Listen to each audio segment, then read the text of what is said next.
انہیں سمجھ آ گئی ہے بہتر یہ ہے کہ سویرے اٹھ کے نا واٹس ایپ بعد میں دیکھوں، پہلے قرآن پاک کی زیارت کر لیا کروں۔ سمجھ انہیں ہے، سمجھ ہے کہ باتیں زیادہ کرنے سے بہتر ہے درود و سلام زیادہ پڑھا جائے، پتہ انہیں ہے، فیصلہ ہی نہیں کر رہے، ارادہ نہیں بنا رہے، توجہ نہیں کر رہے۔ جب بہت زیادہ بندہ دنیا داری میں الجھ جاتا ہے نا، بہت زیادہ، آسانیاں تو بندے کو جینے نہیں دیتی۔ پہلے انسان کہتا ہے کہ موٹر سائیکل ہو جائے نا تو چلو سفر آسان ہوگا، پھر موٹر سائیکل کہتا ہے ٹائر 2 ہیں، 4 ٹائروں والی ہونا، چلو مہران ہی ہو جائے خیر ہے، لیکن مہران میں بیٹھتے ہی اسے خیال آتا ہے کہ اس کی تو سیٹیں تنگ ہیں، پھر اس سے بڑی گاڑی چاہیے۔ یہ روز دوڑ ہے، بانج فقیروں کسے نہیں ماریا، اے ہوئی چور اندر دا، یہ دوڑ ہے، یہ ختم۔ حضرت ابوبکر صدیق رضی اللہ تعالیٰ عنہ امیر تھے، ہمیں تو نا جی ایک سے ایک کھانا، اور آج یہ نہیں کھانا، آج میری مرضی کا کھانا، یہ میری مرضی کا، یہ میرے بچے کی مرضی کا، یہ فلانے کی مرضی کا، وہ خواہشات کا انبار، اور نفس بچے کی طرح ہوتا ہے، خواہش پوری کرو تو فوراً ہی دوسری بھی بتا دیتا ہے، دوسری پوری کرو تو تیسری کی بھی خبر دے دیتا ہے۔ ہم نا چونکہ الجھ جاتے ہیں، پھر وہ الجھاؤ ہمیں باہر نہیں نکلنے دیتا۔ اگر تھوڑا تھوڑا کر کے، میرا مطلب یہ ہے کہ زندہ رہنے کے لیے روٹی کھانی ہے نا، مثلا روٹی کا لطف کتنی دیر ہوتا ہے، جتنی دیر منہ میں چباتے ہیں، اس کے بعد ختم۔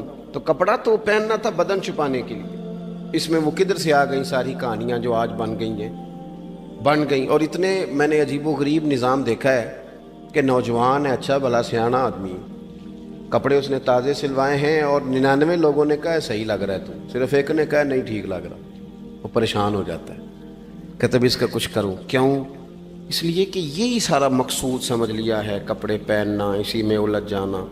میں اکثر دوستوں سے کہتا ہوں، میں خود کسی دوسرے کی بات نہیں کرتا، بہت زیادہ عمر نہیں میری، میں خود جایا کرتا تھا، شادی کوئی آ گئی تو 2-3 دن پہلے ابا جی کہتے تھے پرانے جوتے کچھ گنڈوا لا، کچھ پالش کرا لا، توڑے میں ڈال کے جانا موچی کے پاس، اس نے کچھ سیٹ کر دینے۔ اب کہاں رہ گیا جی یہ کام، چھٹی نہیں ہو گئی، اب کون سا ایسا سلسلہ ہے؟ وہ جو کہیں سے کپڑا تھوڑا پھٹ جاتا تھا نا تو اماں اس کو اس طرح پیوند کراتی تھی کہ ڈیزائن بھی بن جاتا تھا اور کام بھی چل جاتا۔ کدھر گیا وہ دور؟ لیکن تکلیف دیکھ لیں آج پہلے سے زیادہ ہے، لڑائی پہلے سے زیادہ ہے، آزمائش پہلے سے زیادہ ہے۔ کیوں؟ جتنی بھی خواہشات آپ بڑھاتے جائیں گے نا، مقصد فوت ہوتا جائے گا۔ جتنی بھی مقصود سفر کرنا ہے، گاڑی دکھانا تو مقصود نہیں نا، لیکن ہمیں وہ والی گاڑی چاہیے کہ لوگ ایک دفعہ انگلی منہ میں ڈالیں کہ وہ اس گاڑی پہ بیٹھا ہوا ہے۔ ہم مقصد سے پیچھے ہٹیں گے جب پھر تکلیف میں آئیں گے، پھر آزمائش۔ زندگی میں ہم نے جو چیزیں مینج کی ہیں وہ ساری دوسروں کے لیے، ہمارے لیے کوئی شے بھی نہیں۔ ولیمے پہ گئے تاکہ برادری راضی ہو جائے، تعزیت کے لیے گئے تاکہ محلہ راضی ہو جائے، فلانا کام کیا تاکہ لوگ جو ہیں وہ میرے حق میں ہو جائیں۔ ساری زندگی دوسروں کے لیے جی کے گزار دی، اور آپ نے 99 نیکیاں کی، ایک خامی آئی تو لوگ تو وہ تھے جو پھر بگڑ گئے۔ بہتر نہیں بندہ رب کو ہی راضی کرے۔ واللہ ورسولہ احق ان یرضوا، اللہ اور اس کے رسول کا زیادہ حق ہے کہ انہیں راضی کیا جائے، ان کا زیادہ حق۔ اپنی زندگی میں معاملات کو ترتیب دیں، ایک مخصوص ذہن بنائیں، اتنا سویرے قرآن شریف پڑھنا ہے، اتنا درود پاک، اور یہ راز ہو ہمارا اور ہمارے رب کا، یہ راز ہو، اتنی دیر مصلی پہ بیٹھنا ہے۔ میرے ایک دوست ہیں ڈاکٹر صاحب، میں بیٹھا تھا تو وہ ایک شخص کو کہہ رہے تھے تیرے دل میں کچھ باتیں ہیں نکال دے تاکہ تیری ٹینشن ریلیز ہو جائے، تیری صحت ٹھیک ہو جائے گی۔ تو بندہ کہہ رہا تھا اچھا ٹھیک ہے ڈاکٹر صاحب۔ تو میں نے کہا کہ اگر آپ اجازت دیں تو ایک بات میں بھی کر لوں؟ نے کہا آپ بھی کر لیں۔ تو میں نے کہا ڈاکٹر صاحب کچھ دکھ بڑے ذاتی اور نجی ہوتے ہیں، بندہ کسی کے سامنے کہہ ہی نہیں سکتا، بڑے ذاتی قسم کے ہوتے ہیں وہ، آپ کسی کے سامنے اتنا مرضی کوئی قریبی ہو، وہ بندے کی اپنی اندر کی کچھ ایسی تکلیفیں ہوتی ہیں اندر کی، آزم گنڈاں دے وچ گنڈاں دس کیڑی کیڑی کھولا، بڑے مسئلے ہوتے ہیں، آپ کیسے بیان کر سکتے ہیں، سوال ہی نہیں پیدا ہوتا۔ تو کہنے لگا پیر صاحب حال تو ہوگا نا؟ میں نے کہا بالکل ہے، ہمیں ہمارے دین نے دعا سکھائی ہے، جو کسی سے نہیں کہہ سکتے وہ اپنے رب سے کہہ دو، اللہ کے حضور عرض کر دو، کشکول طلب دراز کر کے کہہ دو مالک یہاں پریشان ہوں، وہ بڑا کریم ہے، عطا بھی کرے گا اور پردہ پوشی بھی فرمائے گا۔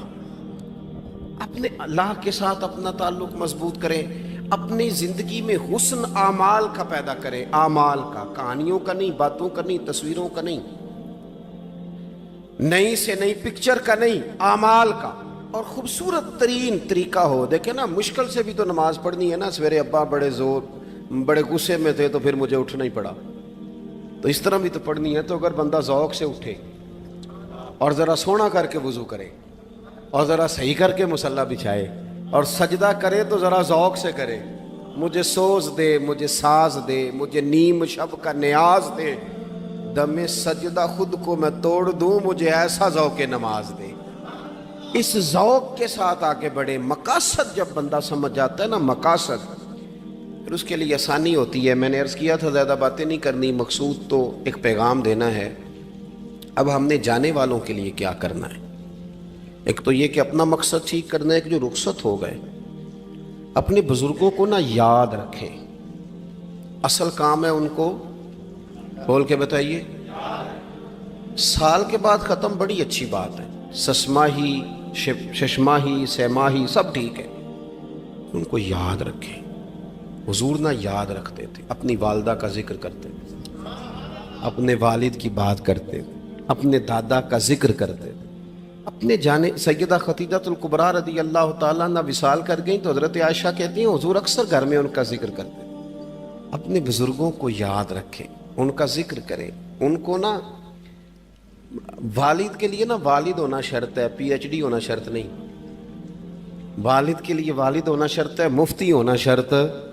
والد ان پڑھ بھی ہو تو بچے کو سمجھانے کا سلیقہ سے اللہ اسے عطا کاری دیتا ہے۔ ماں بالکل ان پڑھ بھی ہو تو بچوں کو سمجھانے کا طریقہ اللہ اسے، ان سے سیکھیں، ان سے سیکھیں۔ میرے والدہ اور والدہ دونوں اپنا نام نہیں لکھ سکتے تھے، تو میں اپنے دوستوں سے کہتا ہوں مجھے کبھی موقع ملے تو میں کئی جلدوں میں کتاب لکھ سکتا ہوں اپنے ماں باپ، اس لیے کہ وہ جو ہمیں سکھا گئے، جو بتا گئے، وہ انہی کا خاصہ تھا۔ تو اپنے ایک تو جانے والوں کو یاد رکھیں، دوسرا ان کے لیے دعا کریں تو درد سے کریں، سونی کر کے کریں، صحیح کر کے کریں، اکیلے بیٹھ کے کریں۔ دعا کا سب سے زیادہ تعلق آپ کے دل کی آواز کے ساتھ ہوتا ہے، اور جس طرز میں حضور نے ہمیں حدیث سکھائی ہے نا، اس رنگ میں کبھی آپ حدیث کو سیکھیں، سمجھیں نا۔ حضور فرماتے ہیں جس طرح دریا میں ڈوبنے والا سہارا تلاش کرتا، دریا میں اسے کتنی کو جلدی ہوتی ہے، غوطے لگ رہے ہوتے ہیں، وہ اس طرح کا نہیں ہوتا کہ میں عصر کی نماز کے بعد پھر آؤں گا تجھے نکالنے، اس طرح تو نہیں نہ ہوتا۔ دریا میں ڈوبنے والا جس طرح کشتی سہارا تلاش کرتا ہے، حضور فرماتے ہیں اس طرح قبر میں جانے والا دعاؤں کا انتظار کرتا ہے۔ آپ نے دیر کر دی دعا مانگنے میں، ختم دلانے میں دیر کر دی، کت صبح و شام ہمہ وقت دعا۔ ابھی آپ آیتیں سن رہے تھے سورہ ابراہیم کی، اللہ نے نماز میں رکھ دی، ربنا اغفر لی وَلِوَالِدَيَّ وَلِلْمُؤْمِنِينَ يَوْمَ يَقُومُ الْحِسَابُ۔ ایک تو انہیں یاد رکھیں، خوب دعا کریں، اور دوسرا کوشش کریں کہ وہ جو نیکیاں کرتے تھے وہ نیکیاں بھی جاری رہیں، جن لوگوں سے ان کا اچھا تعلق تھا وہ تعلق بھی قائم رہے۔ یہ بھی کوشش کریں کہ ان کے لیے صدقات و خیرات کریں، اور قیمتی صدقہ دیں۔ قیمتی، میں بات ختم کرنے لگا ہوں، بس قیمتی صدقہ دیں، قیمتی۔ 15 تولے سونا گھر میں پڑا ہوتا ہے، قیمتی ہوتا ہے نا۔ کبھی کسی نے چوک میں بتایا کہ آج 15 تولے سونا میرے گھر میں پڑا ہے؟ بولو نا، لگتا ہے تو سو 10 چھڑنا ہے۔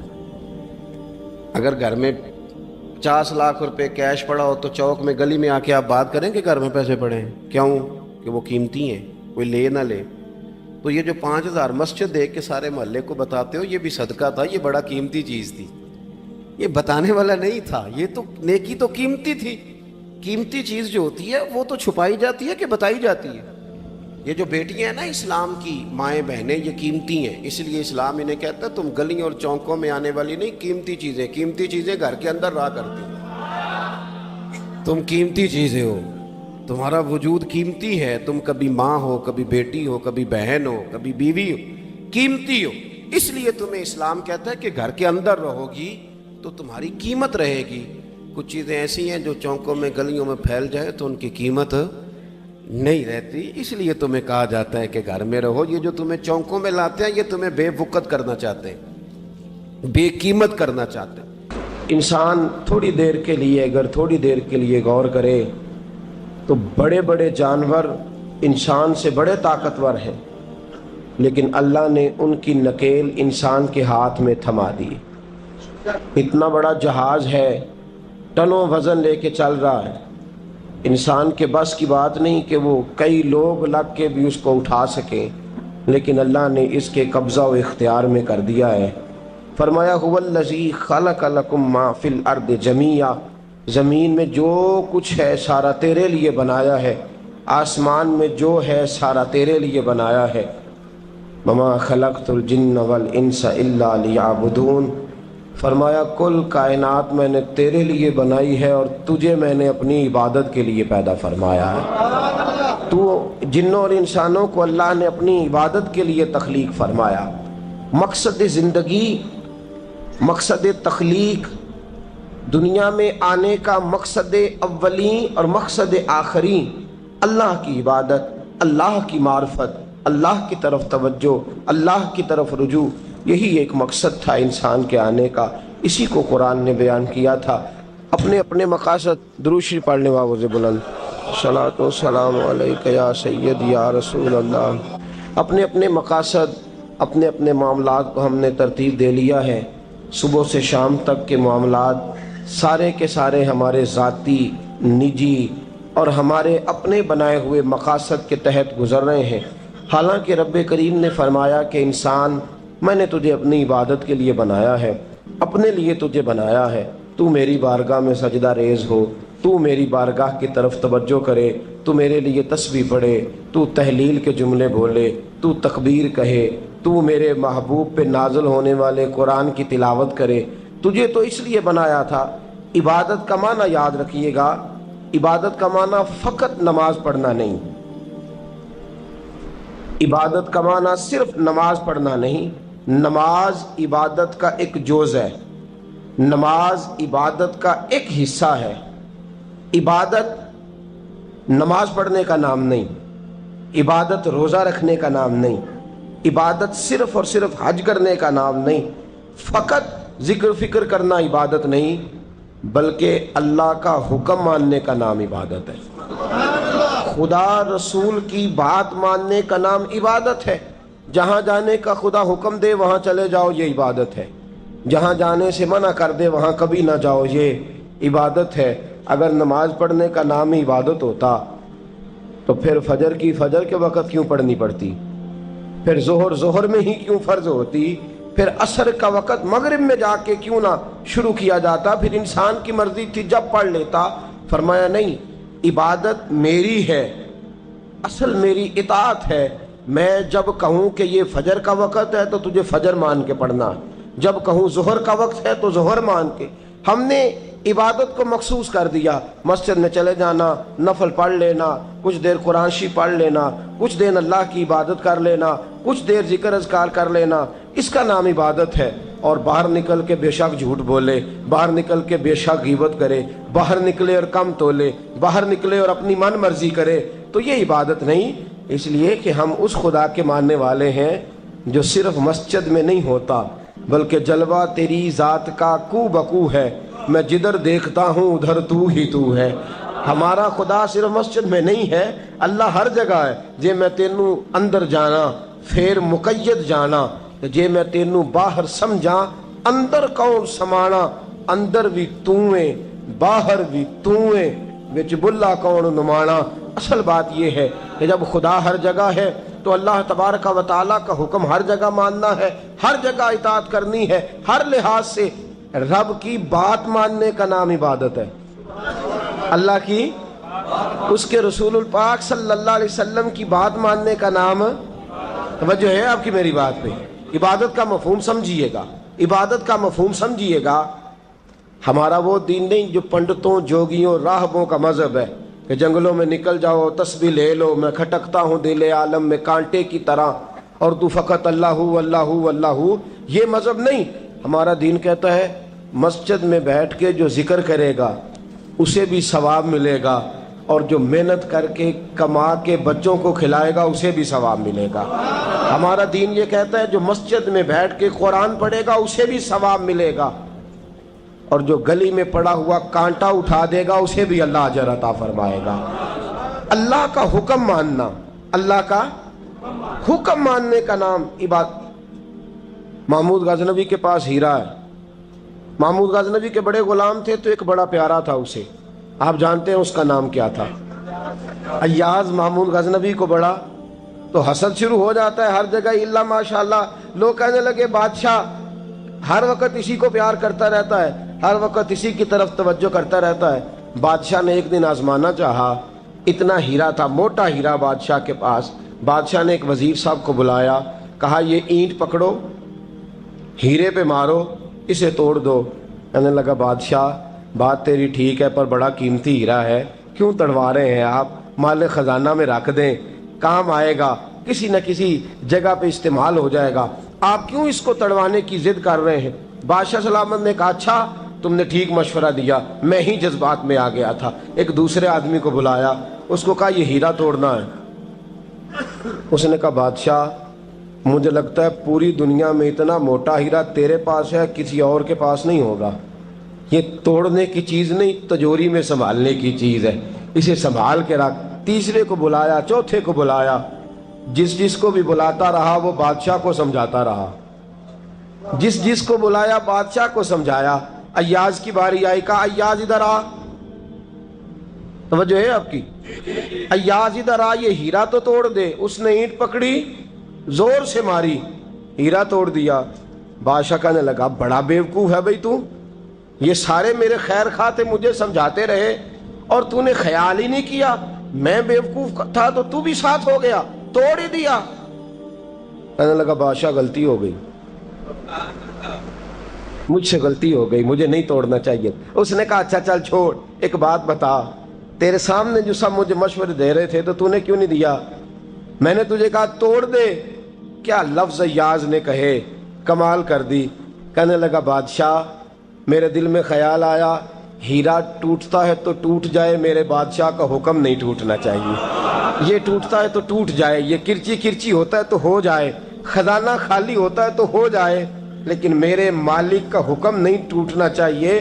بادشاہ میں ہر چیز توڑ دوں گا پر میں تیرا حکم نہیں توڑ سکتا۔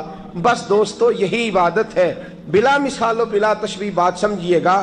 جس نے خدا کا حکم توڑ دیا اس نے عبادت نہیں کی، اور جس نے خدا کا حکم اچھا آؤ نماز کے لیے، دکان کا وقت ہے، گاہک بھی زیادہ آ گئے ہیں، رش پڑ گیا ہے، اب تھوڑا وقت مشکل ہو جائے گا، ذرا تھوڑی دیر میں پڑھ لوں گا۔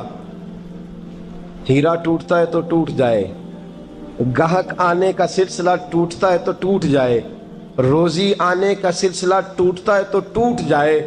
مسلمانوں خدا کا حکم نہیں ٹوٹنا چاہیے، رسول اللہ کا فرمان نہیں ٹوٹنا چاہیے۔ میرے رسول پاک صلی اللہ تعالی علیہ وسلم کا اقبال نے کیا کہا؟ کہنے لگا اے طائر لاہوتی، اس رزق سے موت اچھی جس رزق سے آتی ہو پرواز میں کوتاہی۔ کہا خدا کا حکم نہ توڑ بیٹھنا، اور عبادت بھی جس کو اللہ کہہ دے وہ عبادت ہے۔ ایک بندہ زوال کے وقت نماز پڑھنے کھڑا ہو جائے تو ہو جائے گی، کیوں؟ نماز نہیں پڑھ رہا؟ اچھا میں آپ کو روایت سناتا ہوں، شیر خدا مولا کائنات حضرت علی المرتضی رضی اللہ تعالیٰ عنہ فرماتے رسول پاک صلی اللہ علیہ وسلم نے ہمیں منع فرمایا جب عید الفطر کا دن ہو یا عید الاضحیٰ کا دن ہو تو تم نے کیا کرنا ہے؟ فجر کی نماز پڑھنی ہے، اس کے بعد اشراق چاشت نہیں پڑھنی، فجر سے لے کر عید کی نماز تک درمیان میں کوئی نماز نہ پڑھنا۔ جب عید کی نماز ہو چکے پھر تمہیں اجازت ہے جتنے مرضی نفل پڑھو، لیکن فجر سے لے کر عید تک تم کوئی اور نماز نفل درمیان میں نہ پڑھنا۔ حضرت علی المرتضی شیر خدا کا زمانہ ہے، عید کا اعلان ہو گیا، عیدگاہ میں لوگ کٹھے ہو رہے ہیں، ایک شخص دوڑا دوڑا آیا، اس نے آ کے نماز کی نیت باندھ لی۔ توجہ ہے آپ کی؟ میں نے کہا عبادت ہے خدا کا حکم ماننے کا نام۔ حضرت علی رضی اللہ تعالیٰ عنہ نے نماز کے بعد اس شخص کو بلایا، فرمایا ادھر آ، تجھے نہیں پتا کہ جب تک عید کی نماز نہیں ہوتی کوئی اور نفل نہیں پڑھیں گے؟ کہنے لگا جی میں نے نماز ہی پڑھی ہے، کوئی جرم کیا ہے؟